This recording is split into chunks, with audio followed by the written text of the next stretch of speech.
Trading the foreign exchange market carries high risk and may not be suitable for all investors. Trading on margin, utilizing leverage can carry an even higher level of risk that can lead to a complete loss of investment funds. So before deciding to trade the foreign exchange market or using any of our software alert products, you should carefully and diligently consider your personal investment objectives, level of experience, and risk tolerance. There is a possibility that you could potentially sustain significant loss. You should not invest any capital or trade that you cannot afford to lose. It is your responsibility to be aware of and understand all risks associated with foreign exchange trading and to seek professional advice from an independent certified financial advisor if you have any doubts. Auvoria Prime does not exercise trading authority over your trades. You and you alone exercise discretionary trading authority over every trade. I said at the end of the week, a lot of times you'll see a lot of profit taking up on Fridays, so just be aware of that. I'm not seeing any red folders to speak of today.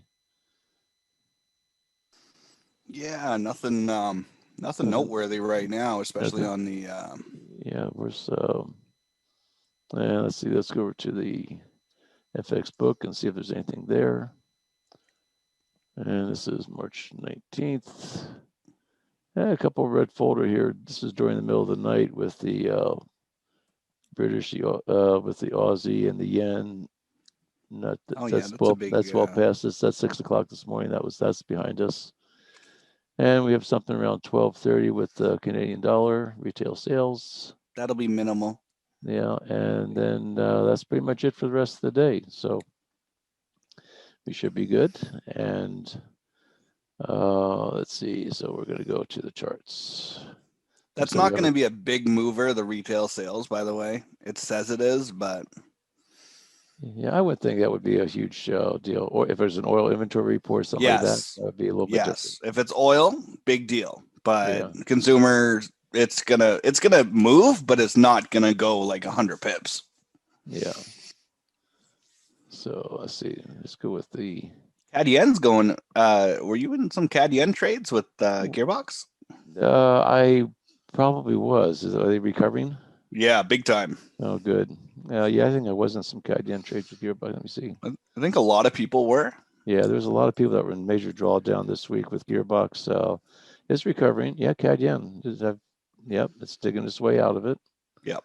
I'm still underwater, but so I have a question for you about Gearbox, Matt. If you hit your balance protection at 25%, and it goes less than that, will it start taking trades again, or do you have to reset it? Interesting.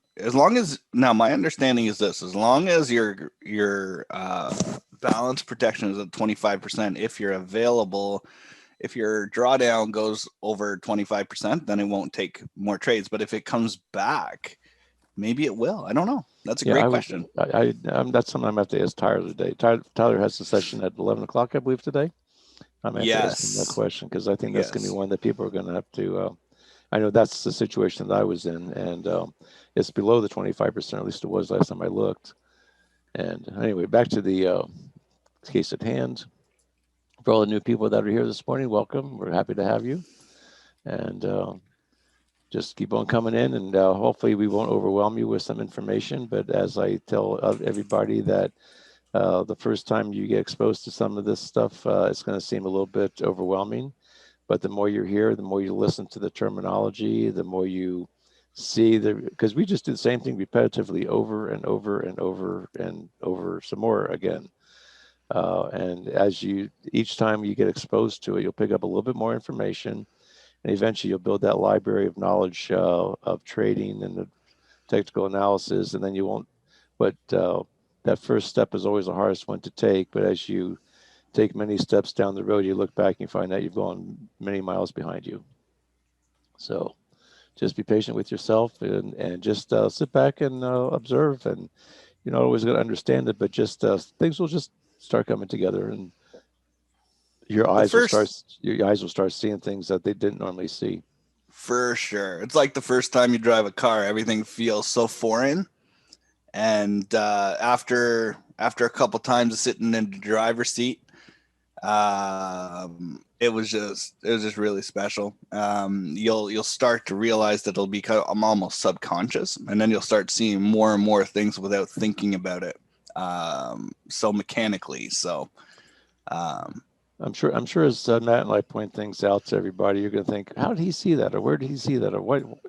and because your eyes aren't trained to see it. But there's like, I see certain patterns, and you're looking for a picture. You'll just right now, if you just look at charts, you see a bunch of squiggly lines that really don't mean a whole lot. But you'll find out that as you train your eyes, and it just takes time for your brain to adjust to that. You'll start seeing the same patterns, and you'll start seeing them over and over and over and over again. So just like I said, I can't say enough. Just be patient with yourself. Don't have real high expectations right at first, because it's a building process. And what we're trying to do is save you a lot of the time that Matt and I have spent over our years learning how to do this and recognizing these things. And we're just trying to save you years of trials and tribulations. So on that note, British yen, we are in a downtrend. But the downtrend, we're only looking at probably, we went 20 pips to the target area. If we're on a downtrend with a down arrow, we want 20 pips to a green zone. If we're with an up arrow, we want 20 pips, like over here. If we have an up arrow, we want to have 20 pips to the next zone before as a target. If we don't have the 20 pips, we can set up our own personal rules about how we want to do it. But the strategy and the criteria that has been proven over and over again, and you're welcome to make those adaptations to these strategies. And with some other things that we teach here, you may be able to say, okay, if we have only 15 pips here, is there a reason why I can't take the trade? And you find out, well, yeah, I can or I cannot take the trade because of X, Y, Z. And so this way, you're giving yourself a little bit. You're putting your own personal stamp on what you're doing. These strategies are basically their guidelines. They're guidelines to help you get you into the ballpark of profitability without having to have a lot of knowledge. But as you build your knowledge base, you can start, tightening up your stops. You can start maybe taking some trades that you wouldn't normally have taken, or maybe you have maybe put a larger lot size on because you use a lower stop size. So anyway, that's pretty much what we do here, and we just try to keep everybody profitable and out of harm's way as much as we can. It's just as good to try to disqualify a trade as it is to try. I mean, you can make a trade. You can make a trade in your mind that it's a good trade to take. You can convince yourself of that, but also a lot of times I try and say, what, give me a reason not to take this trade. I may see we want to take this trade, I really want to do it, but is there a reason not to take it? And so are you looking at pound yen right now? Are you in that already there, my friend? No, actually, this was a U.S. tech trade that I don't normally do this. This is a U.S. tech. It happened just before we opened up the session today. What's that? You're not sharing. I'm not sharing? Oh. We're just seeing your Cedar FX account. Oh my goodness, you shouldn't be seeing that at all. All right, thank you. Well, we don't see your dollar balance. It's just the login screen, my friend. Well, yeah, I know, but you're on the wrong monitor. So. Oh yeah, no, I wouldn't. That was my point, I guess. Is that I don't even know what that is. That's just an advertisement that just popped up there with the FX book. Now you should be seeing my chart. You should be seeing my chart. Yes. And there was were you trading indices before market open? Well, there was a US 500 trade, and it was a little bit way out of the chute. And then right after, but we're still going in a good direction. And then the US tech popped up. I thought, okay, is it still going the same direction? Just popped up. I just jumped into the trade without really doing a straight analysis, thinking that, okay, I already looked at the US tech. That looks really good. Or US 500. And I jumped in this one, and this one is not playing very nicely. So but I do think it may still be going, but we'll take a look at that one next. It did pull back quite a bit. What's that, Christine? Can you pull Ava over? Oh, yes, I can. Please. Thanks. Yep. Eva was a little, I beat Eva to the punch today, and it's unusual. Usually she beats me here. Yeah, usually. Well, I don't have access anymore to move her over. I don't know if it's because of the Zoom or whatever. Oh. I was having computer issues. Morning, guys. Christine, do I have a day off or what? I've been sitting. I thought did Eva take the day off and just decide that she made all her money for the week and just decided to stay in bed today? No, never. I'm always up by 5 latest. It's unusual for me to beat you to the punch here. Yeah, I was having major computer issues. I couldn't log into my remote desktop, nothing. So it took a minute to get it going. Yesterday afternoon, we had lots of tornado warnings. I wasn't sure if I was going to lose my internet or not, but we basically, I mean, it was like a non-event for us, but 10 miles down the road, they had some tornadoes hit. So anyway, back to the chart. British yen, we did get a down arrow. We are in a downtrend, so that's all good. But now here's the arrow, and we're going to see where the entry was at 151.5. I'll put a line in there. Objects at 151.5. There's the entry. The target would be 20 pips down the road. It'd be at 151.30. And you can see that's well deep into the green zone. So that would be a no trade right there. Our stop, in this case, would be 40 pips above. So 151.90. That'd be above the red zone. The stop is in a really good spot because you have a nice big zone behind through it. You have a moving average that's between you, the entry, and your stop. So the stop is in a really good spot, but the target is just way too close to be able to take the trade. I wouldn't even take this under the best of conditions just because it's so close. If I don't have at least 15, if I don't have at least a 15 pip target area as opposed to 20, I generally won't take it. I may work with a 15 pip, and I'll cut my stop in half by, rather than using a 40 pip stop, I may use a 20 pip stop, as long as I still have some barriers between me and where my stop would be. In this case, the 200 moving average, which is this purple line, I would use that as a barrier, because you can see if prices comes up, hits it, gets rejected. Comes up to a zone, hits it, gets rejected. And so I like to have my stop on the other side of those two factors. That gives me a little bit of a buffer between my stop and where my target is. The target's not in a bad spot. It's really in a pretty good spot, but you also see that there's a little trend line that's developing that this could possibly work as a breakout of a trend line, because here's a wick, here's another wick, and here's another. You can see this makes in higher lows all the way up here. So I'll draw a little trend line along here from this to the first touch of the trend line. So here's an anchor. Here's the first hit. Here's the second hit, got rejected. And now this thing broke, and this came back up. It came up, retested the trend line. This thing could still go down, but you're not going to get 20 pips. I don't think you're going to get 20 pips out of it. Or if you are, I would be more apt to be looking to see if maybe I could get a 5 pip target out of this thing. Let's see. See, there's only 10 pips at best. So you pay the dealer, which is your spread. You pay two pips for the spread. You're more than likely not. It's just, and the fact that it is making higher lows makes you think it's going to have to penetrate through this line right here, which is right at the top of this green band, and now that cuts your pips down even more to even less of an option. So even though it may break, it may actually still get back into the green zone, I'm still not going to take the trade. It's just too close. And we have a Euro Aussie. Let's take a look and see what we have with that. And this one looks like, okay, I did load up version 4 indicators on this. Okay, it does seem to work a lot smoother, I will say that. We have reds, we have 1, 2, 3, 4, 5 red zones on top, 2 green zones below. That means it's in a downtrend. We have a down arrow. Let's take a look. This one might be a tradable trade here.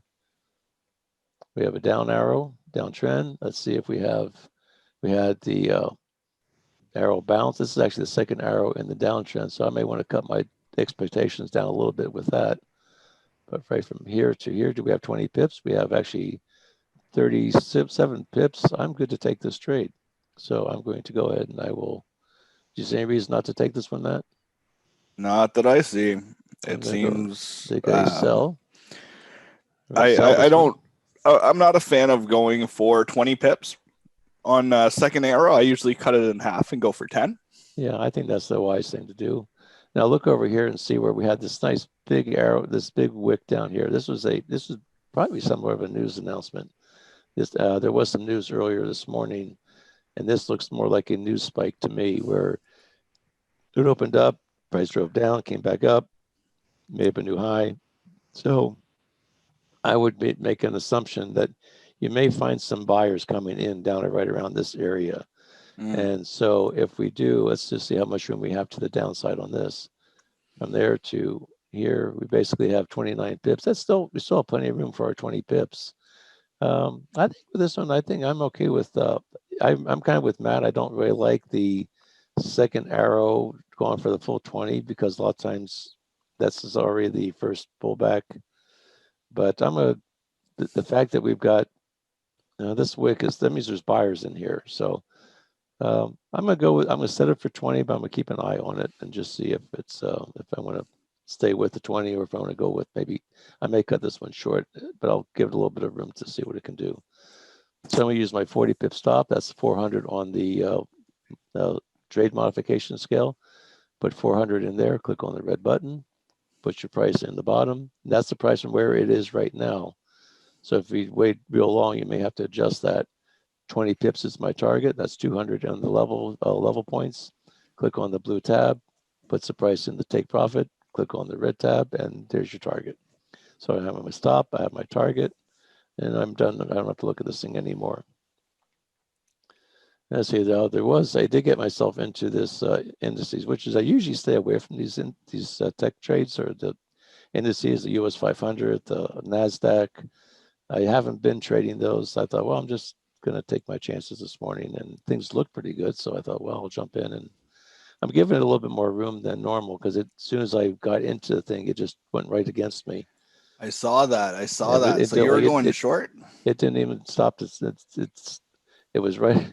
It was right off of here. It came right to, and this is the same. It was the same candle that we had with a 500 on the. Let me show you on the US 500.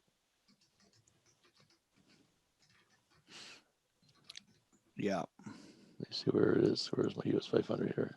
That's gold. That's gold. That's gold. Yeah. One. Where'd it go? Where did my 500 go? No, there it is, right up here. We got the arrow, had a nice little arrow, had a nice strong move down. And I thought, and actually up here, this is where the entry was, right off of this. Here's the arrow with the candle when it closed.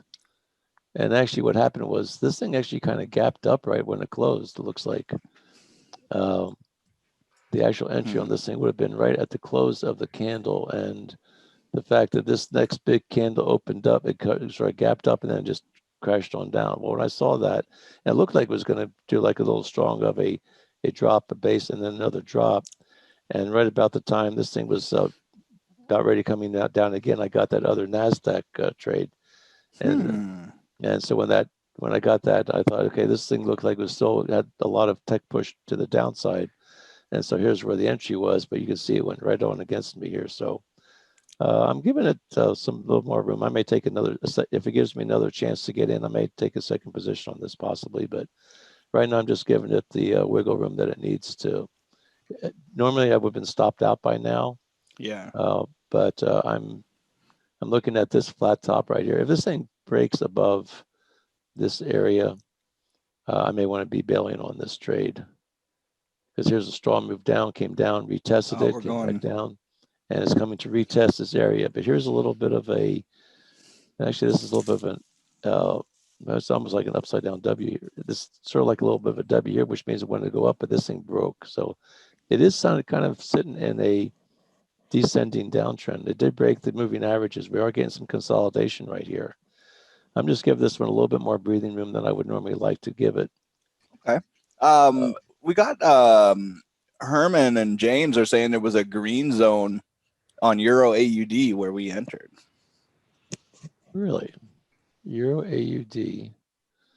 All right, let's go back to that because I didn't see that. Yeah, you definitely didn't have one because that's what. Well, actually, I was on British AUD. It was the British. Oh. No, well, wait a minute. That one. Let me think. Was it? No, that was. No, it was Euro AUD, man. Was it? Yeah, it's so in your second row, right, all the way at the bottom. You're right, Euro AUD. Yep, you're right. On your left. On the other left. The other left. Euro AUD. Other left. Down. Euro AUD. There we go. Right there. Thank you. Well, I'm not seeing a green zone. No, neither did I. So that's interesting. And you're on a different feed than I am too. Oh no, I don't have it. It's two of our community members there were stating that there was one. Huh. Looks like it might be pushing that money zone down. I mean, it's in a strong downtrend. So. Yeah. Let's see where, speaking of the downtrend, let's see where our Euro AUD, right now, actually the British pound, or not the British pound, the yen is the strongest currency. The euro is the weakest, one of the weakest ones. So we want to be trading that to the short side, which that one fits. And the AUD is relatively strong as well. So we're in a good direction as far as the heat map goes. We're in a good direction with that. But yeah, where you got the zone, I'd be kind of curious to see. The person that said they had a green zone, could you just type in? Yeah, there's 3 people. I'd like to see who your broker was. See if there's if we're getting a third different thing. Seeing how much different consistency are we getting? Lots of people. Oh, really? Yeah, 4. Put some broker names in there just so we can see who some of these brokers are. So I know we have a lot of people. Vantage. I know we have a lot of people in Europe that joined us in this morning. Yeah, it's not a bad IC markets. IC market. That's okay. We got Vantage. We got Vantage. So there is definitely. So Envy. That's basically that's definitely making a case for the fact that brokers do have a difference whether what kind of a feed you're going to get with these. This software is such that I don't know what the algorithm is. It's pretty sensitive. Obviously it is because I mean, it must not be off by that much depending on what feed you're providing. And I think we're probably talking half a pip in some cases. Yeah, and the zone appears or it doesn't. That means it's pretty. She's pretty tight. And so that probably has to do with the spreads. Different spreads that you're maybe getting on your feeds. That's interesting. That and all we can say to that is trade the chart that you're looking at. If there is maybe some decision and you say you really like the trade, but there's a zone there and someone says, "Well, I don't have a zone." Well, maybe that zone may not be deep enough or strong enough to where it'd be a factor. Yeah, that's something to consider. Obviously, there's more of a difference to it than I gave it credit for. Because all just anomaly between. On the 5-minute though. What was that, Eva? I've got a green zone right where they're saying, but it's on a 5-minute chart on mine. Yeah, make sure you guys are on the same time frame. That makes a huge difference. Speaking of time frames, I need to look and see make sure all my chart. I did put the version 4 on all my charts. 5-minute. That's 5-minute, which those should be. Yeah, they're looking at the 5-minute, I think. Oh, they are? Oh, there you go. Yeah. Oh, no, Herman's 15 minutes. Herman's okay. 15. All right, I'm going to, I need to step away for 2 minutes. I'll be right back. All right. Okay.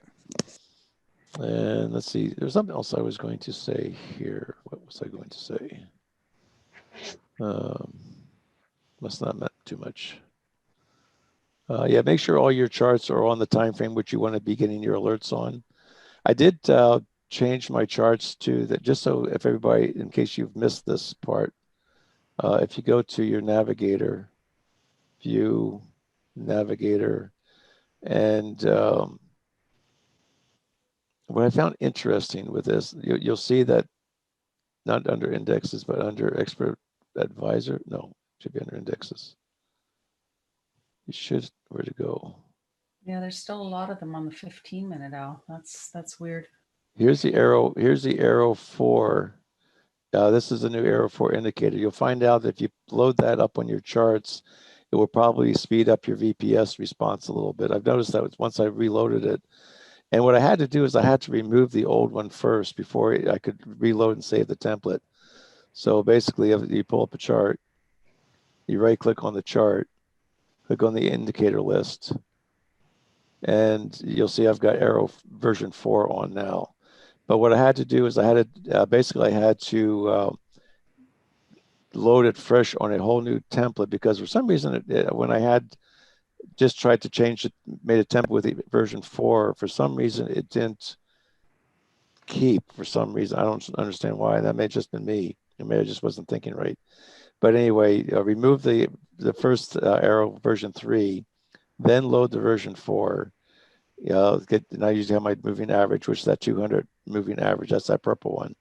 Make that template. And then once you have that, you take the template and then you save the template. This little window will pop up, click OK. And then you're going to have the, then just give it a name. I use my arrow for it and gave it a date. And then click save. I already saved it, so I'm not going to resave it again. And then you have a template. And then what I do is remove then what I had to do is I had to remove, I had to click on a chart. I had to right click and then template. And then actually I had to remove the template. And then I think I loaded the new template on it. Now, I'm not sure why that was. That never really occurs. That never seemed to happen. But what I noticed today, Al, is that the version 3 has been taken right off of all of my charts. Ah, okay. And I didn't do it, so they may not have to remove anything. Oh, okay. Yeah, I did. It was version 3 was still there, so they must have removed that last night from the index. Yeah. I didn't get a chance to do it last night, and I noticed today I'm looking at it because everything's missing, and I'm thinking, okay, where are my money zones, etc. And they've removed the version 3 right off of all of our charts. Yeah, and one thing I found out too, it was, I don't even have, okay, so this one, I didn't even load this one yet. So I'm going to take the template, I'm going to load it. Must have missed this one. Put version 4 on, click OK. And there's my charts. And you're going to find out that, I think you're going to find out your BPS is going to be a little bit more responsive. Before, this thing scrolls very easily, and it just seems to work so much smoother now than it did before. It's not bogging down nearly as much. So that's a real plus. And apparently the dashboard is still in the works coming out, but right now the charts at least are behaving much better than they had been. So that's a good thing. Aussie Cat, let's take a look at this. Aussie Cat, Aussie Cat.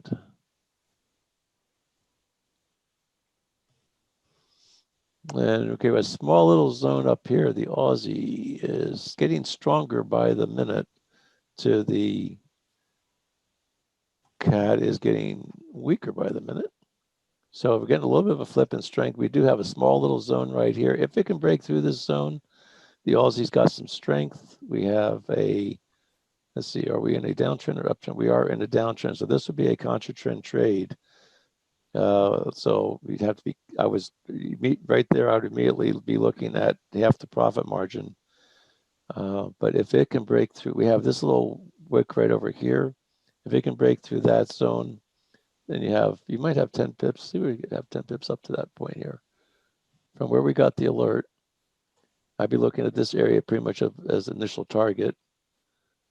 And we got 10 pips. So that's but it's got to get through this little zone. It's got this little pesky little zone right there is kind of in the way. But if we can get a break, let's see, let me do this. Let me get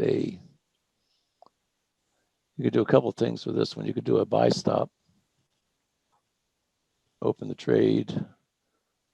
And let's say you could get a price of, 90, let's go 0.9695, try it, 0.9695, right about in there, and then a target of 0.9705,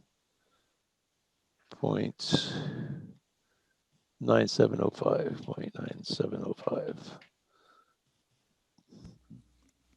I'd be looking at maybe a 10 pip target on this one. I do kind of like this. Aussie strong. Here's what I'm looking at with this. I'm looking at my little heat map here. And my Aussie is becoming the stronger of all the currencies. It's that strength that CAD is still down here in the lower 3 on. So we have a nice little spread. We're getting the Aussie's just starting to get some strength, which it was the lowest one before. So it's starting to pick up a little bit of steam. I'm going to go ahead and put a buy stop in right at about, now this is coming into a whole number, the 90.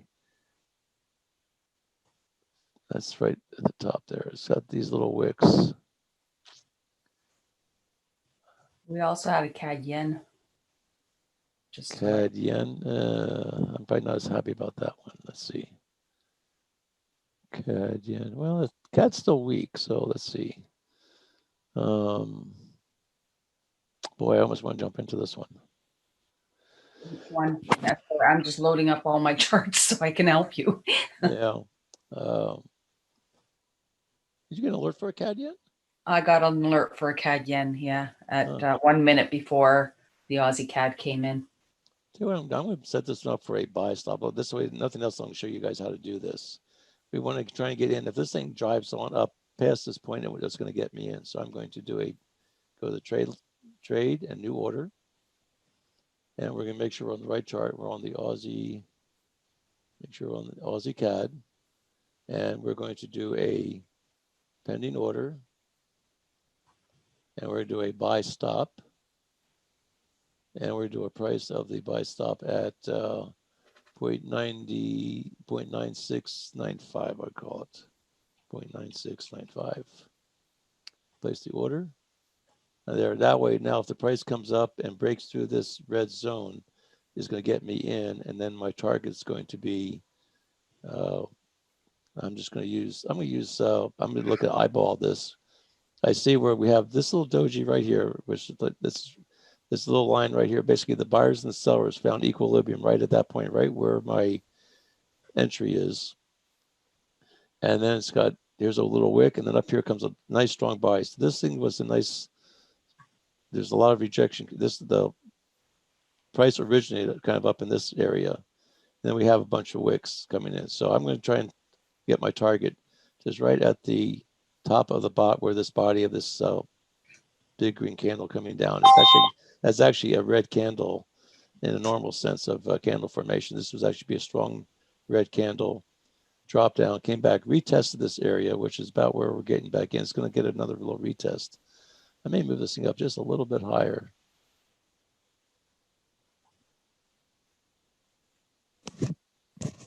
All right, I'm back. Okay, and you didn't miss much. I did take a pending order on this trade. Okay. So actually the entry is going to be right here. I'll just move this out of the way. Looks like it might be a wedge break there. You might have a flat top wedge, and then we might have a flat top wedge. If it breaks, it could go on up and retest this area. I'm only going to go for. Let's see, where's my target? Did I put my target in? No, I didn't put my target in yet. I'm just going to go for 10 pips. Modify this for a. Let's see here.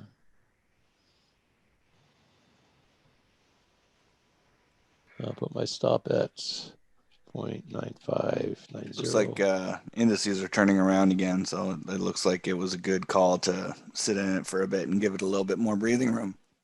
Oh, good. 0.95, 0.95, oops, 9610. There's not going to let me do it till I get into it, I don't think.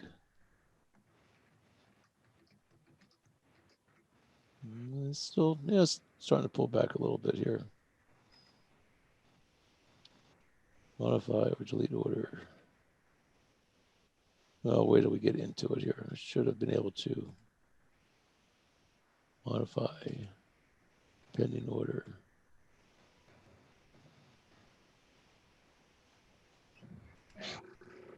Let's try this. Have you guys noticed an improvement in the overall quality of the VPS, like not freezing up as much? Maybe there's one every once in a while, but I have, certainly, since I loaded up the new version. For me, I just finished loading up the new version on all my charts just 2 minutes ago. So. Oh, okay. Yeah. Judson said yes. Awesome. I know you were a very loud proponent. Judson was a very active critic of the slower VPS. Of course. Well, and rightly so. Yeah. So, but we're coming. Yeah, much better. It's a little. Kirill is saying it's a little laggy, but nowhere near as bad as before. I haven't frozen since the update. Okay. So, and Judson's very happy with the new update. Well, you know what, Judson, what they say, happy Judson, happy life. So if you're happy, we're happy.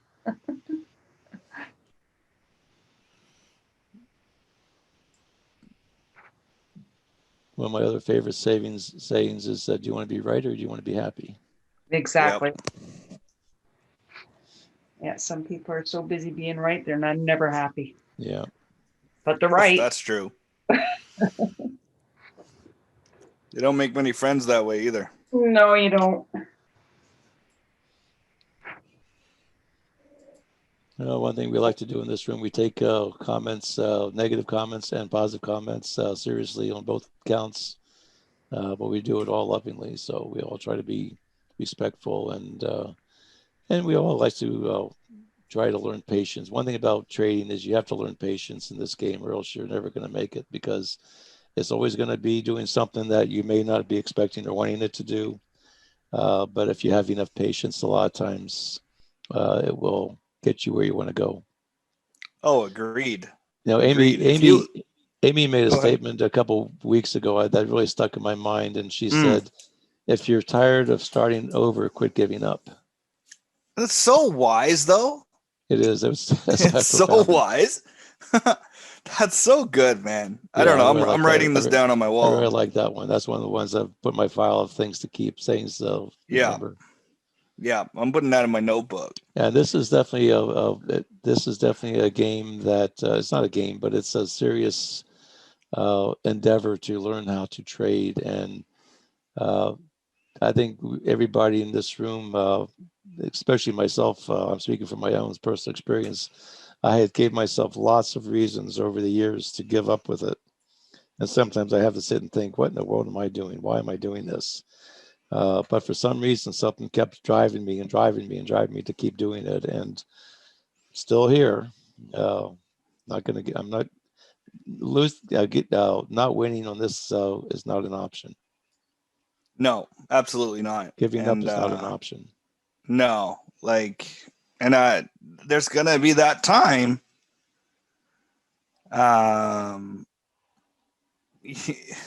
where you're just gonna lose, and you're gonna lose, and you're gonna lose, and you're gonna lose, and then you need to decide: is it just temporary, or am I actually gonna really put in the work required to make this work successfully? Because there's a lot of work to be done, but Arrow makes it the shortest learning curve of anything else I've ever seen. Yeah. I've seen systems where you need to take like 200 demo trades before you even start to understand what's going on. Here you can start and you can put 30 some demo trades in 1 week and potentially go live the next week. So it's just about how much work you want to put in a condensed time frame. And don't binge watch all the videos though, right? And don't just watch them once and just say, okay, I watched it, now I'm good to go, because you'll find out you're going to learn a little bit every time you watch those videos. You learn something new, and something else will make sense, and you'll just be adding to your library of knowledge. Yeah, it takes time, but you're way farther ahead than people that never start and never do anything. Exactly. And if it costs you a couple $100, who cares? If you continue and persist without exception, then the achievements you can achieve are just beyond your wildest dreams. I've never found another way where your average person can get into a business and make a significant amount of cash flow in 2 or 3 years. And anything worth having takes time and effort and pain. So that's all we have to remember. And we keep moving on. Invest in yourself, like Eden says. That's what it is. Yeah. And don't worry too much about all those.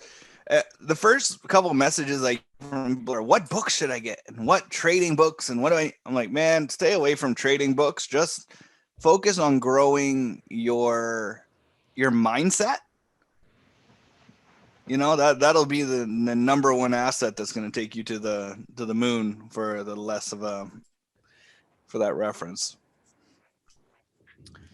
And don't worry so much about the technicals, because the technicals you're learning via doing. You can read about driving all you want, but until you get in the driver's seat and drive and turn the key and experience the car moving, then it's a whole different world. So I would say, don't worry so much about reading the books and whatever else. Just drive the car But guess what? Drive it in demo.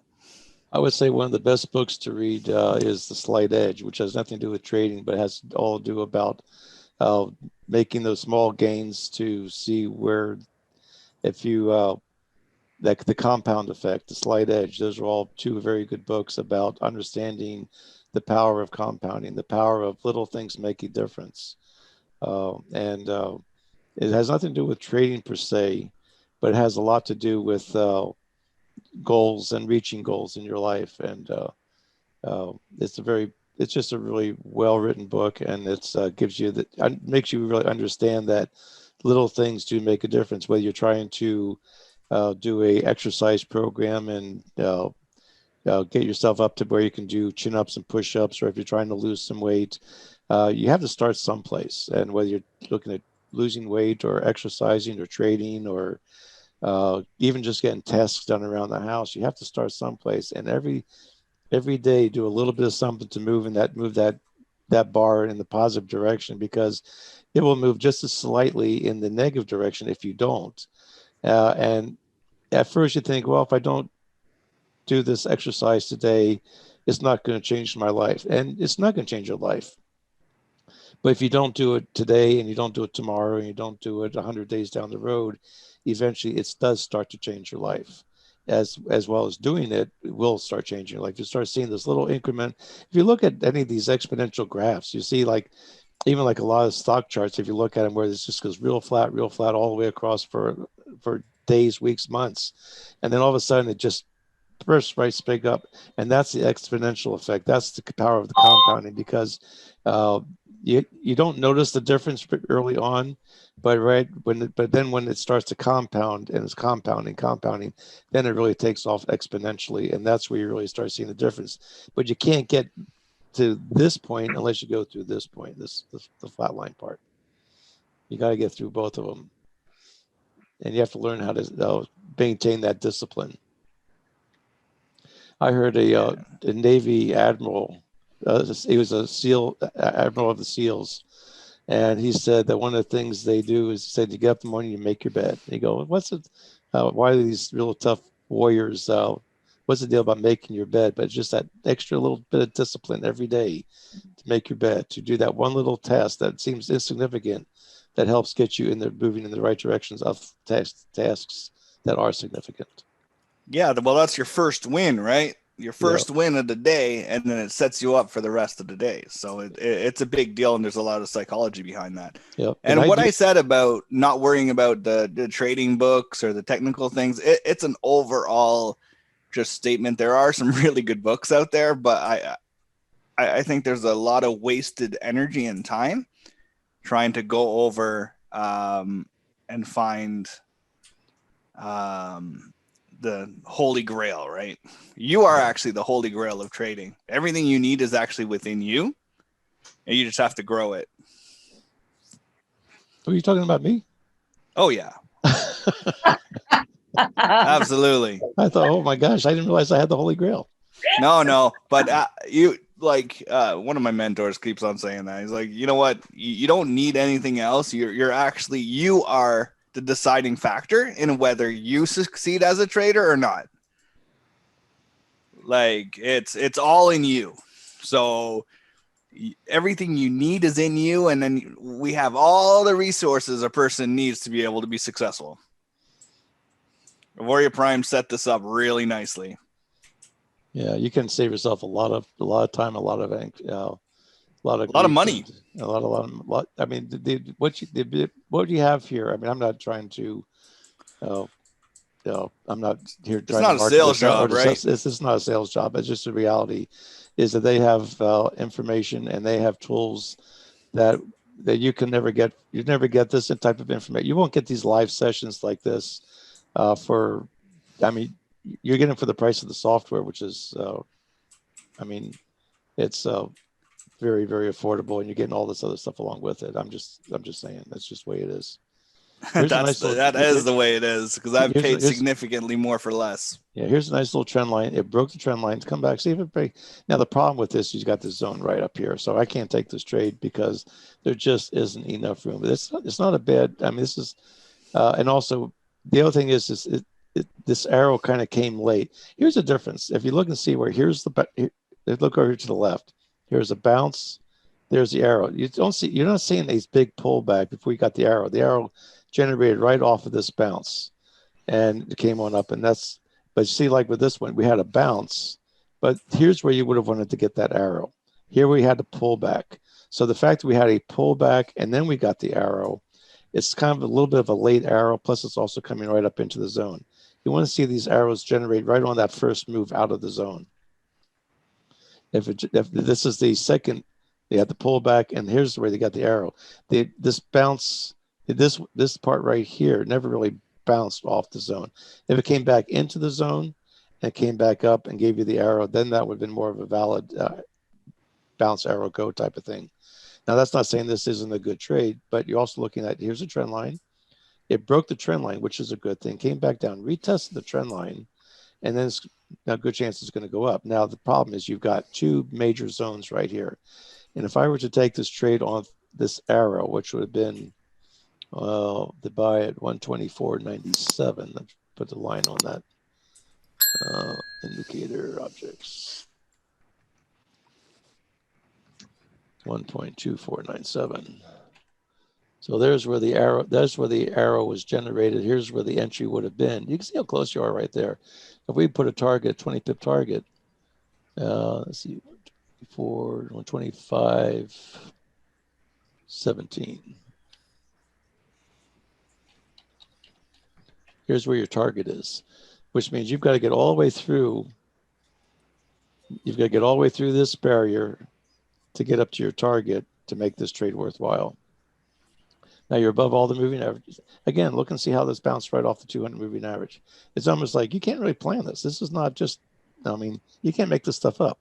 It comes right down, bounces right off of it, came right down, bounced off of the zone.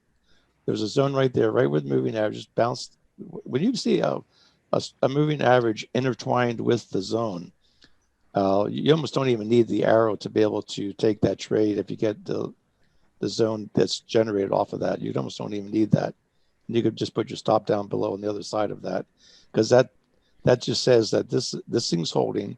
If it doesn't, something's wrong. Then you want to be out, but you're getting out with a very tight stop. If let's say you were able to catch it on this candle coming out. Now we didn't get the alert on that, but the bottom line is this is the way it kind of works. Is that you could have used a 20 pip stop to keep just a little bit on the other side of that trade, and then you come and use the next zone up top here, and that's about a 30 pip target ish, and you could have had a 20 pip stop, 30 pip target. You've got a nice little entry, but rather than having a 40 pip stop, which is all the way down here, you could have done this with a 20 pip stop, doubled your lot size, and gone for even half the lot size, and gone for 10 pips, you still would have been fine. But like I said, whenever you see these zones intertwined with these moving averages, that's pretty significant. Here's another one right here. You had the arrow moving average came in, bounced off the moving average, got a little, and then we got the cross of the SOAR one, and here's where the rocket ship went. This was a nice little trade, bounced off the moving average, created the zone. Now this zone probably wasn't created till probably after this candle, maybe before then. I don't know. It's not really see when these get created sometimes, but that would have been a nice little trade. Bounce, arrow, go, and this is right at the end of yesterday's trading day, actually. Any other questions? Spread on the S&P normal is 130 point spread on the S&P normal. 130 point spread. Oh boy, what's normal on the S&P? I'm thinking you're probably thinking when you say 130 points, you're probably looking at $13 spread. I see, yeah, that's pretty normal.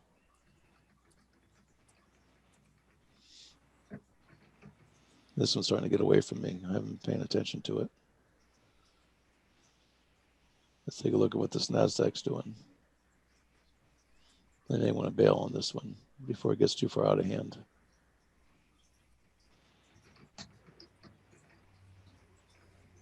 Let's see. This was the NASDAQ, newest tech.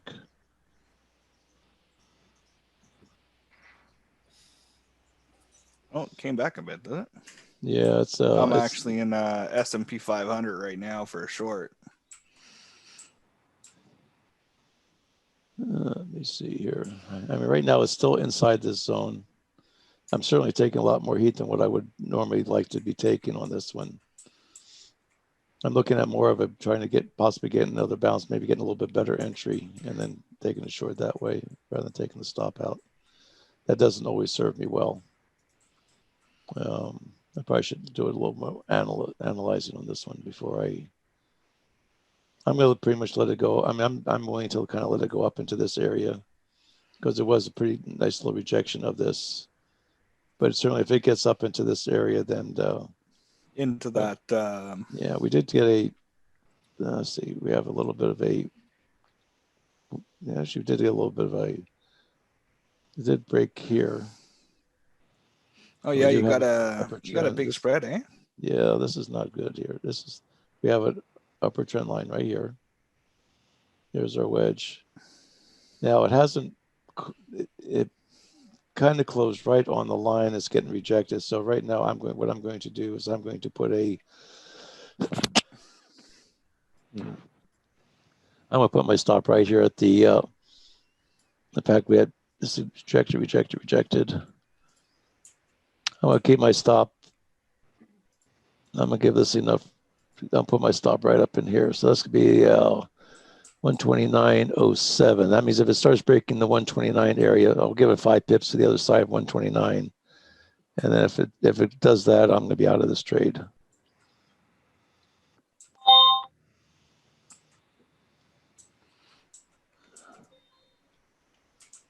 Yeah, I entered on a fractal, so we'll see what happens. 129.07, we're going to call it. Here's where my stop's going to be. And this is another one of these indexes is that one that Jackie mentions is not to take these trades until after the market opens at 9:30. And this is probably a good reason not to do that. I like showing you guys what not to do as well as what to do and the reasons why you don't do it. Yeah, that's a good way to learn though.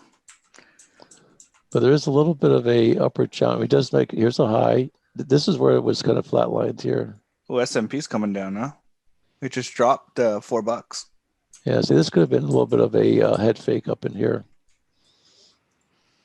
But we had these wicks. It came up. It did fake up. And actually right now, I would say that this could cause a little bit of a fractal right in here. You have to wait for another candle to close. Let's see, how many points do I have on this? From here to where that's another $14 move. I don't know that I need to give it that much room.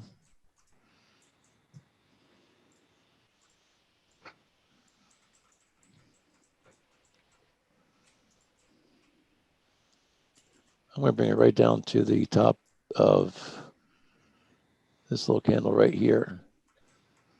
That's a high. Here's a lower high. Here's a little pivot. Here's a little fractal. This is forming to start forming into a fractal.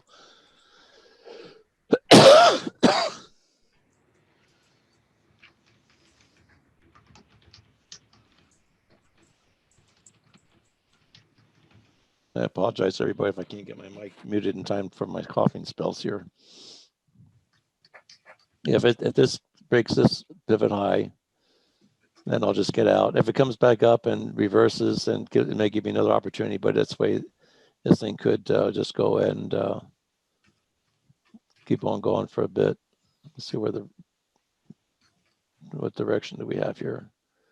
It is still a short, so we don't put our arrow here on the short.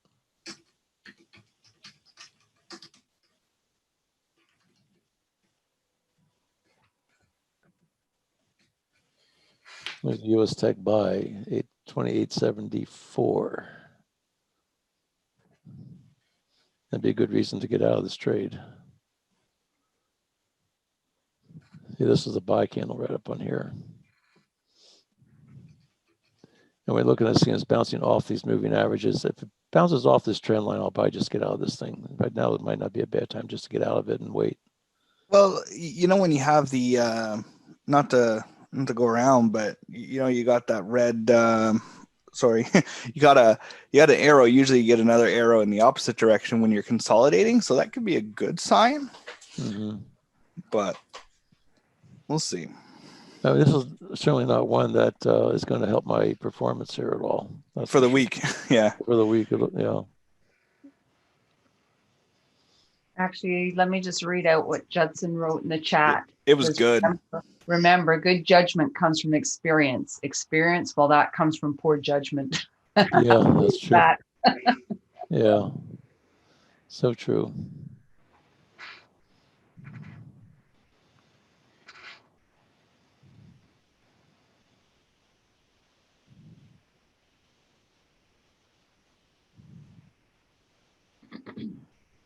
Yeah, you can see this thing is making consistent lower highs from where this thing came right up. So this area was, so here's a high, here's a lower high, here's a lower high, come over here, here's a lower high. This got rejected. Let's see if it comes up and takes me, if it breaks this high, that means it's going to take me out. And it might just come right on up and retest this one. But if it does, then I say it always gives me another opportunity maybe to get back in again with this. This was a contra trend trade. Well, actually, at the time it was actually with the trend. That was one reason why I took it.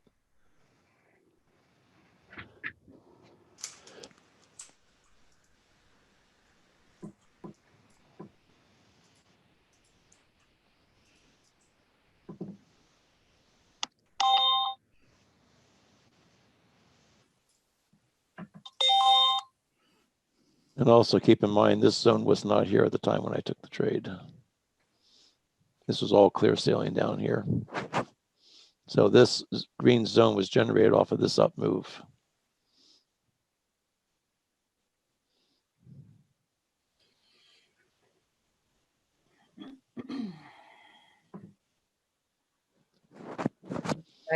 A British pound US. Thank you.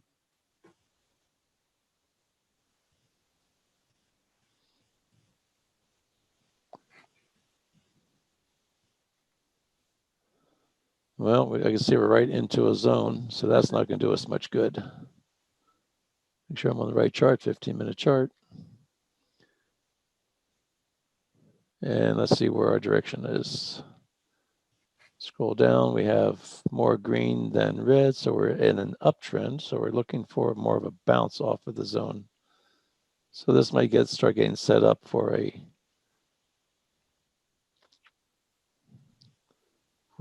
bounce. This one could give us a bounce with a straight arrow. All the moving averages, you see these moving averages are right. You can see how tight they are. They're consolidating. Now this blue one's pointing down a little bit, but the 200 is just flatlined. We did have a break below. And actually right now I'm looking at this as being our W. Here's the strong move down. Here's the left shoulder of the W. Here's the middle of the W. Here's the right shoulder of the W. We have our trend line here's our trend line, slight upward trend. We got the bounce. And we have actually this is,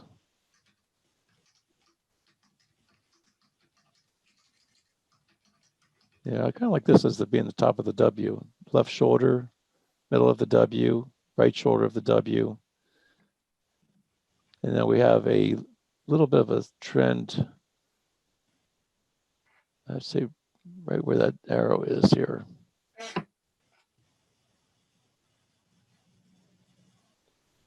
Now, if we can get a break above, if we can get an up arrow off of this bounce, then we'd be looking to the upside. This could be a nice little trade. But we have to have the strength of the British pound to the US dollar. And right now, the US dollar and the pound are nothing too interesting to speak of.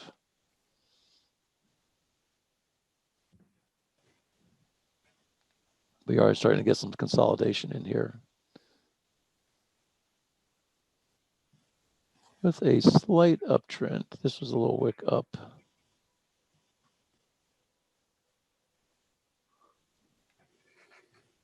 some lines on here.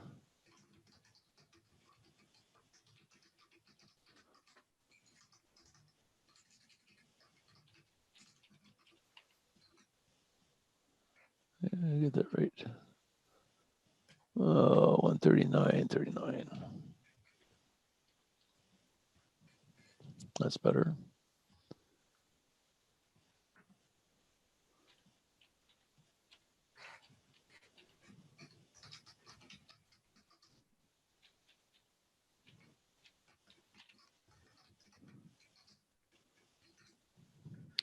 So I do like, we have,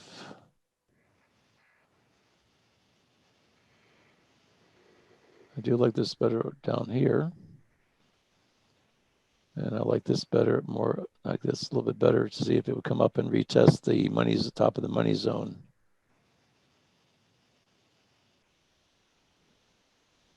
If we look over the overnight move, we can see where, get this thing in here. Here's the top of the body of the candle of the money zone of the overnight move. And here's the low of the candle of the overnight move. Here's the money zone. Here is the first break of, when it hit the money zone, here's the first break of the overnight session. And you probably had 20 pips on that. Let's see. You got the break. You may not have had, this may have been a little tight. Well, just right, got right at the 20 pips. Maybe a little bit shy of it, 18, 19 pips. This could have been a good trade.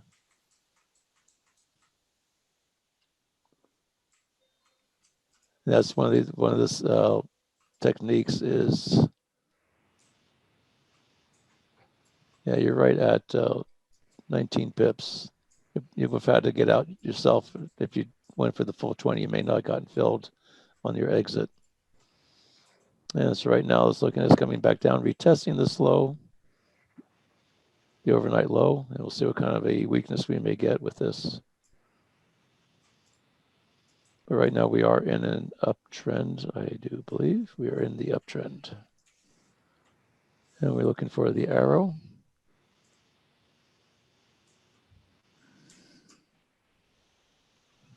So we're still, this would be contra trend at this point, and it's past 8 o'clock, so we're in the contra trend zone between 8 and 10 o'clock. So, but you don't have the room on this trade.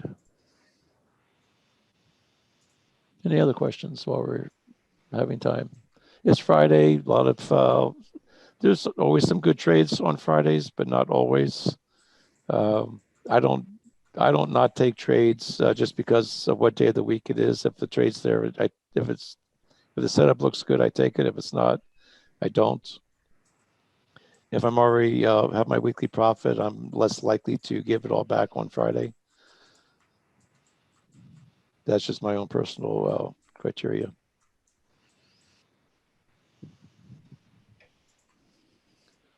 And just let the softwares do their thing.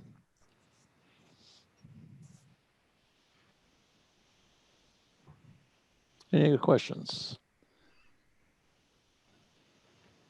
Doesn't seem to be any right now.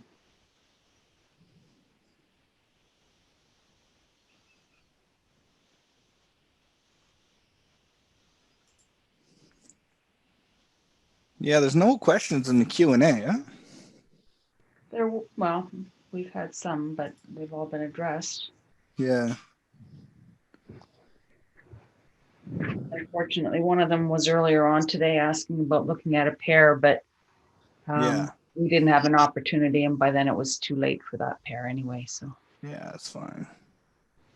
But I know Edens is asking a question about adding different brokers. Yeah, and I did answer you, Edens, that you can't sign in with more than one account to Arrow at one time. I mean, you can go between them, but you can't have Arrow running on different accounts at the same time, unless you have different licenses, of course. Right, and that means you'd have different instances of MT4. One of the things with doing that, though, is different brokers have different broker feeds. So if you switch brokers while you're in one account and then you load your charts up and you set them up, say with Envy, and then you load it with LCMFX or IC Markets or any of those other ones, it most of the time the feed's not the same, so it's gonna stop updating your charts and you'll have to reload your charts. So Mark is saying that Pound New Zealand wants to break the zone. Can you analyze that? Pound New Zealand wants to break the zone. Okay, let's take a look. Pound. Thanks for answering that. Oh yeah, no worries. Break yeah, the one zone thing too to is if you do switch, I mean, you can switch brokers anytime you want inside these EAs. The problem you're going to run into, you're probably going to have to reload all your charts when you do that. Oftentimes. Yeah. I know. More like often than not, that's the reality. Well, I know, like with the LCMFX, for instance, we have a special code on our symbols that we get special considerations with some brokers. Spread and commissions, right? And so they have a different. So actually, their symbol is actually symbolized differently. They'll have like a little couple letters at the end of the symbol, like it may be like a Euro NZD something at the end of it. So when you go to load your charts, the symbol list won't come up because it's a different symbol. And just remember, guys, you're trading according to whatever chart your broker gives you. So don't worry that one broker has a zone and the other one doesn't. Trade according to what you're given by your broker. So you don't want to, have them all up because you won't know what to do anyway. So, you kind of have to be content with whatever your broker's chart is showing you. That's how you trade it. Yeah, try and keep as consistent, as much consistency in your trading as you can. Nope, there's one US Tech buy. Why are they still wanting to go buy on me? 128.70. I'm not seeing this one. Okay, we did have this little green zone right here. We do have got this moving average right down below. We do have a bounce. Here's the arrow. Here's a go. But we had this little zone popped up. I don't know that we have enough room. This is probably not a bad thing to bring to our attention. Let's just see here. We did get the arrow. Here's our zone, 26 pips. How did we miss this? We probably had this zone right here. British New Zealand. Actually, we didn't see this one before. Actually, this one just kind of popped up. Why did we not get this one earlier? Let me check and see. See you later, Judson. Have a great weekend. Yeah, I don't see where this one popped up before, but there's certainly an arrow right here. Why did that not? So is there any room down to the zone to get into well, not anymore. I don't think so. There certainly was from here where the arrow was. I don't know why we did not get that alert. Because there was room there. Now, I don't see the alert anywhere in my charts. It almost seems like that one was past. Here, British New Zealand. British New Zealand. This was at 1500. 1215. 1215. Let's see.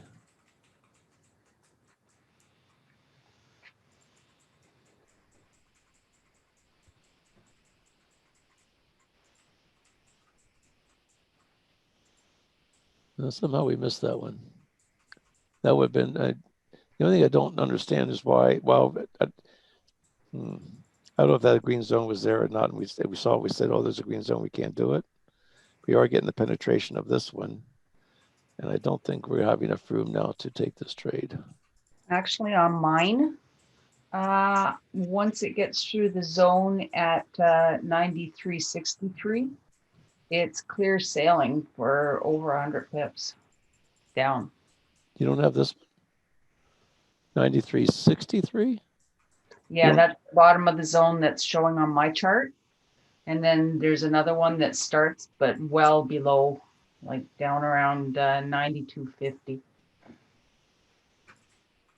The one you got right here at the bottom, that one's not even there. You don't have this one. I don't have that one on mine, no. Well, how about you, Matt? Do you have that one?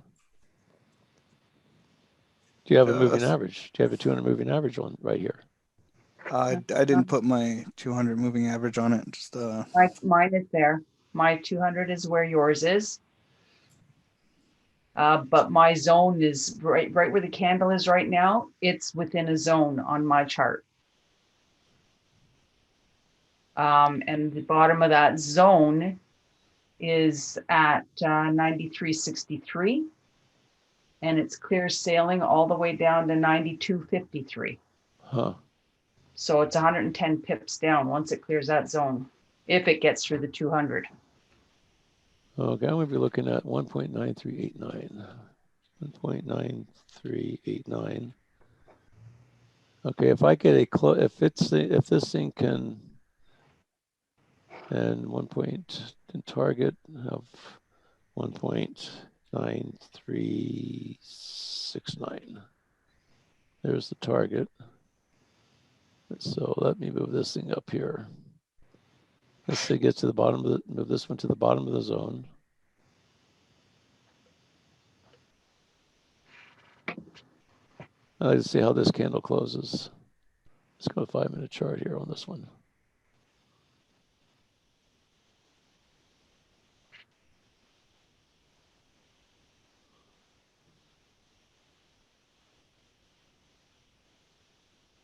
So actually on yours, it's a good 15. On a 5-minute, this looks pretty good on a 5-minute actually. This is a 5-minute chart right now. 93.68 to 88. Yeah, so you got your room in there. 88 right there. I think I'm gonna try this one. I'm gonna take a sell on this one.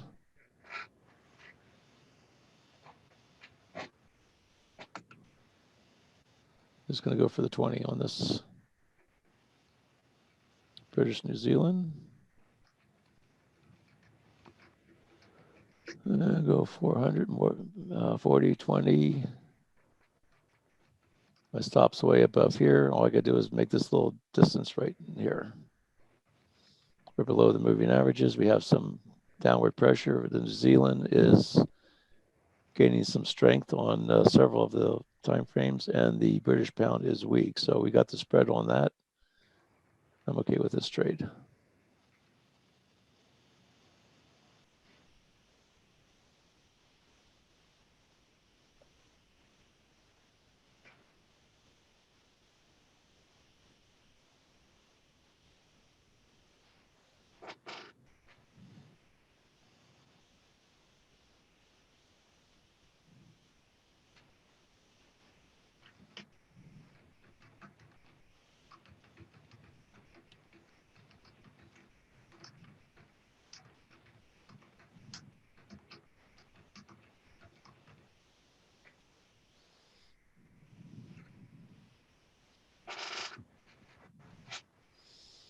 And we can watch that one for a little bit.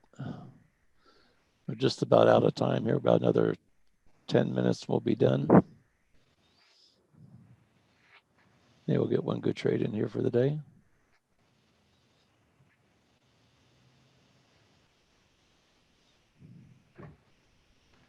I'm gonna look. I don't recall if I received that alert either. I like this one on the 5-minute better than I did on the 15 because of that little zone, but that little zone's going on this one. Let's go back to our 15-minute chart on this.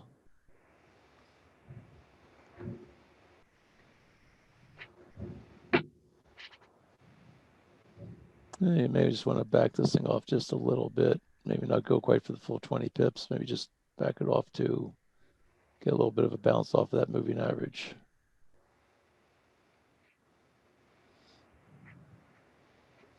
Then you can maybe tighten this thing up from the top. Move this thing down just a little bit. Just above where this moving average was just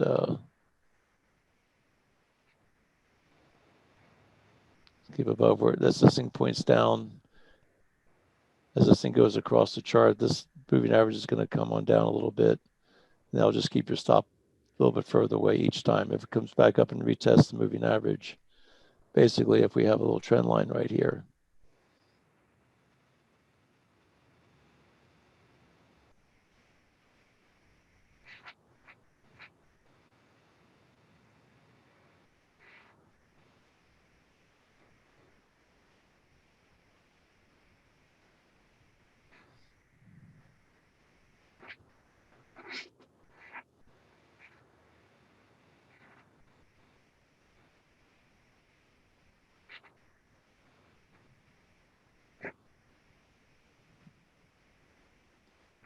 Let's see if it'll come down and hit my target.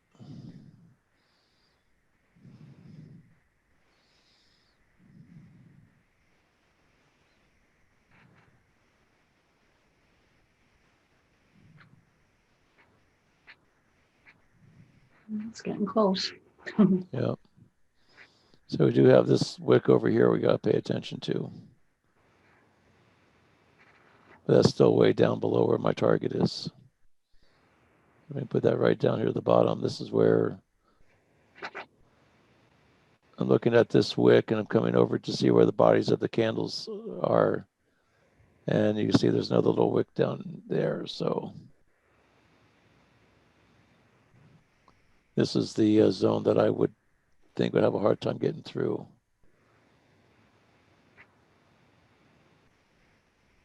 This little area right in here.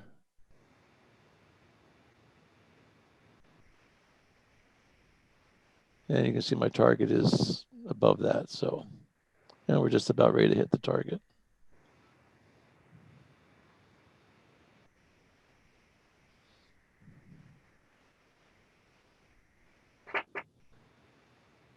All right, now we're up 7.5 pips.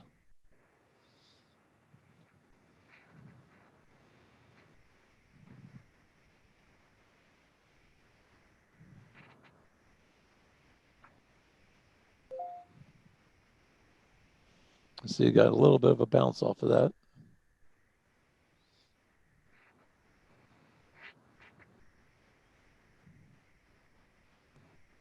NCD CAD, let's take a look at that one while we're playing around with this one.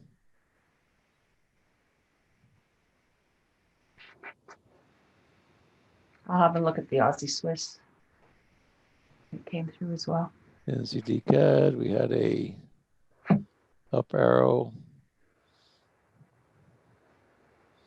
This one looks like it's going to have a little problem getting through here too. Up arrow, that's like 2 pips to the zone, so that's way too late to be getting in on this one.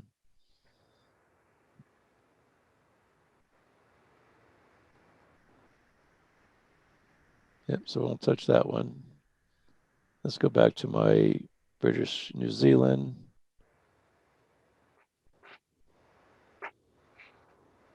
The Aussie Swiss has a similar thing going on where it's the candle's right in the middle of a red zone. And once it breaks through that, it's got 20 pips to the next zone. Ooh, didn't even get this chart changed over. Let me get this one changed over here. Load.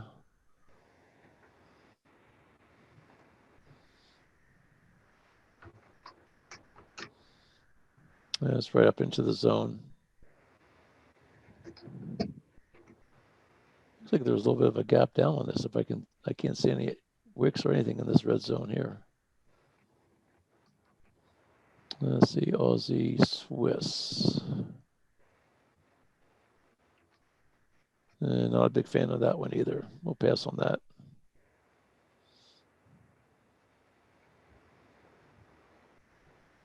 Let's go back to my British New Zealand before we close this thing up today. Actually, we got a quick US yen as well on a 15-minute bag entry. US yen? Mm-hmm. USD yen. Let's move that out of the way. Let's move that out of the way. Where'd my US yen go?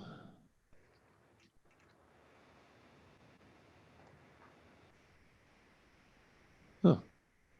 Oh, here it is. I think I have to reset my... Oh, this looks pretty good.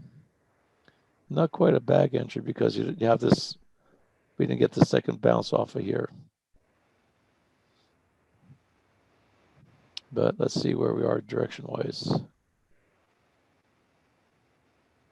There we go. Just got filled on the last trade we took. I just got filled on that. We are in an uptrend. 3 green bars, 2 red bars. In an uptrend. Going to have some heat off of this. Not really a bag entry, but it's not a bad entry though.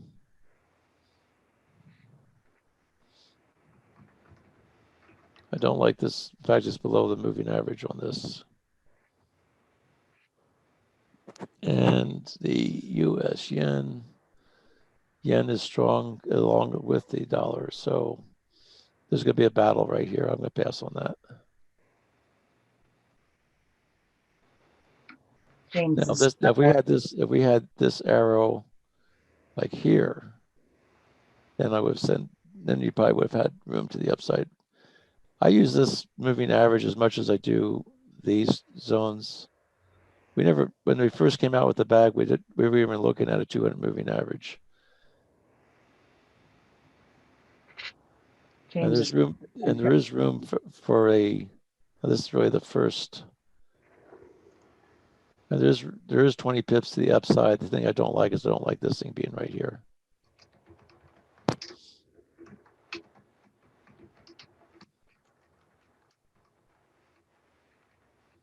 Let's take a look at this Euro Aussie trade before we go. Euro Aussie.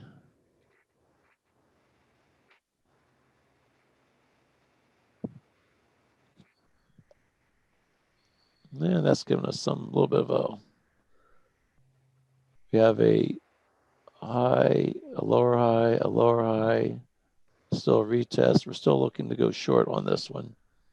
I think we're still okay. It's just doing some basing right now.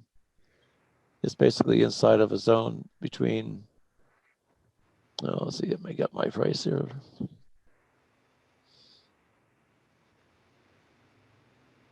Let's see, open. Let's put this thing right around the 53.61.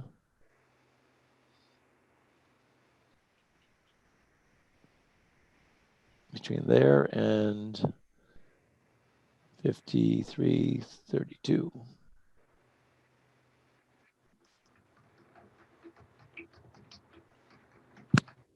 That's the range it's playing in right now.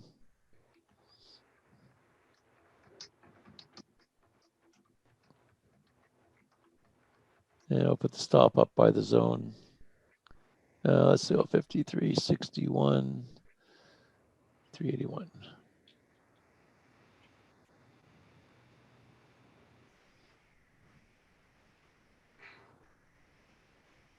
Right now, I'm still good, just letting this thing just breathe and see if it comes on down. Euro Aussie, Euro is gaining a little bit more strength, not a whole lot. Aussie's still a little bit stronger, but not by a lot either. So there's just sort of battling it out.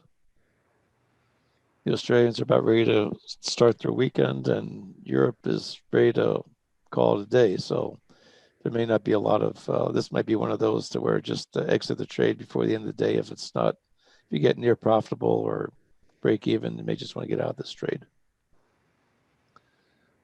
And the Aussie CAD, let me take a look at that one. I don't have my stop in there. I get talking, I don't get, I don't mind the store. Aussie CAD, this is a buy.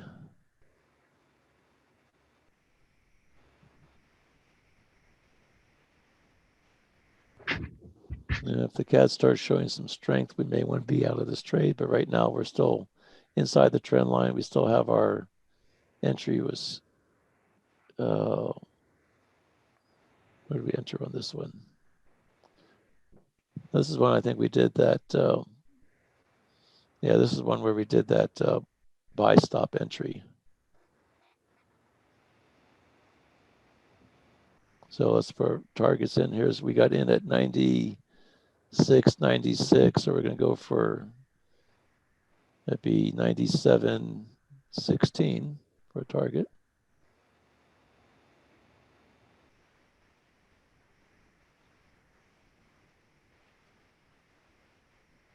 And we're going to go with 96.76, 96.56 for a stop.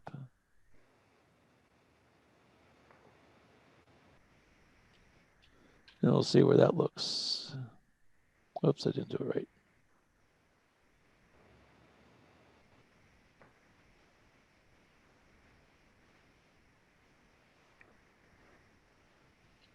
Six. 2-minute warning, Al. Okay.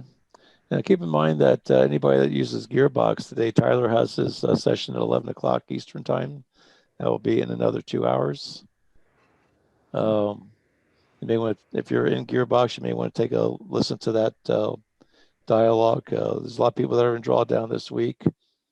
He may give you some insight on how to handle that.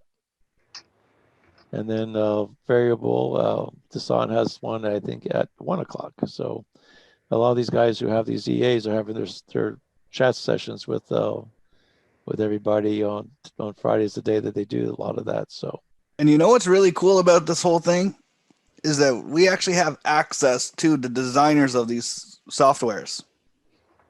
Yeah, that's, you don't like always get that. You don't get that anywhere, honestly. And it makes them having to be credible and have some accountability. Absolutely. There's a lot of people that put EAs out there, and you buy the EA, and that's the last you ever hear from them. Maybe I'll get some through a chat message or maybe an email or something like that if you have a problem with it. But that's about as best you're not going to get these weekly, daily sessions on what adjustments have been made, what they're doing to stay on top of the markets with their EAs. You get none of that. These guys have a lot of accountability to Auvoria Prime to if they're going to be marketing their software through them, they have to have some certain amount of credibility. Euro British. Let's take a look at this Euro British, and we're going to wrap it up for the day. I don't think anybody's coming in behind us. Euro British. And this was a buy. It looks like we're in a downtrend with a buy right into a zone. So I can see right now I'm not going to like that one.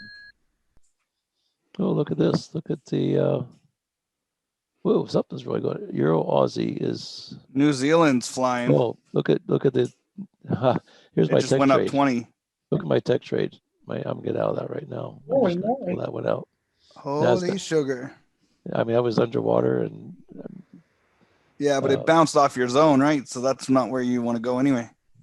Well, I didn't see where. All I knew was it finally got profitable, and I thought I'd be bailing on it. So let me see where that is right now. The U.S. Tech. Yeah, it's kind of dumping right now. Yeah, look at that. I mean, remember I said I wanted to stay get my stop above this little pivot here because it made low lows, and now it just tanked. So I'm out of that. I did make some profit on that. Now I'm underwater with the Euro Aussie and the Aussie CAD.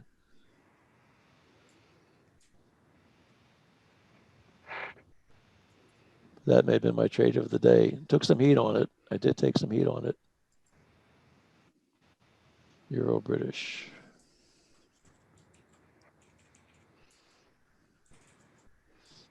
Well, we don't want to take that one. So we're Euro. So we said we're not going to take that. The Euro Aussie, we'll do that one more time here. Take a look at it. Looks like the Euro is gaining some strength. Euro Aussie.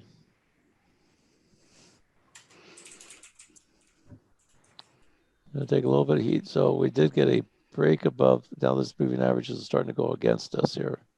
Here's our stop area. We do have a trend line. This is a nice little trend line hit, possibly. It looks like we may have switched directions here, and uptrend to downtrend. Let's see.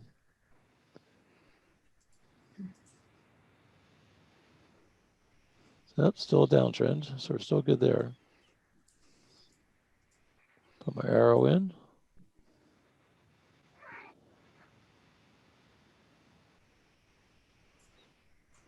Okay, here's the nice little trend here. Here's I'll move this up to the top of this pivot.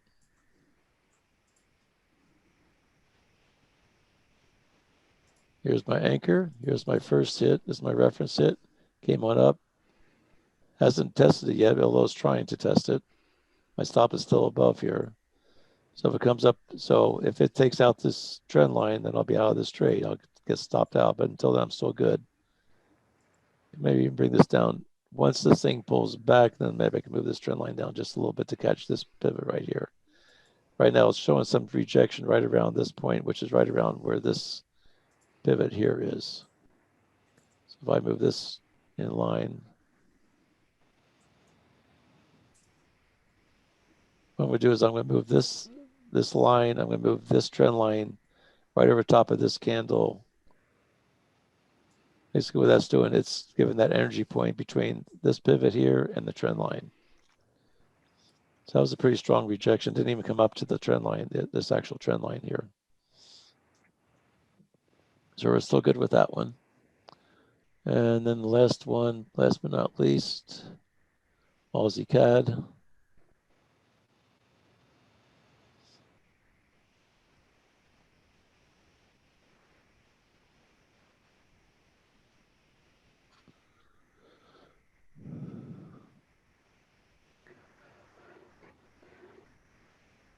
And let's see, we're in that one with a buy. Did have a little bit of a pullback. We're still, here's our target. We're underwater a little bit, but it's bouncing off of our moving average.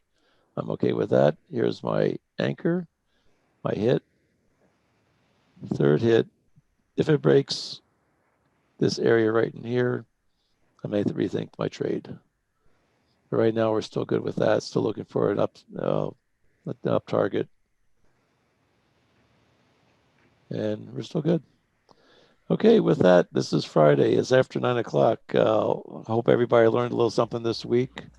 Thanks again for being here. We love every one of you. We enjoyed all the questions and the comments, participation. Thank you, Eva, Matt, and we will have a good weekend. Have a safe weekend. Stay warm, stay dry, and we'll see you on Monday. Absolutely. Take care, guys. Yeah, have a great weekend, all.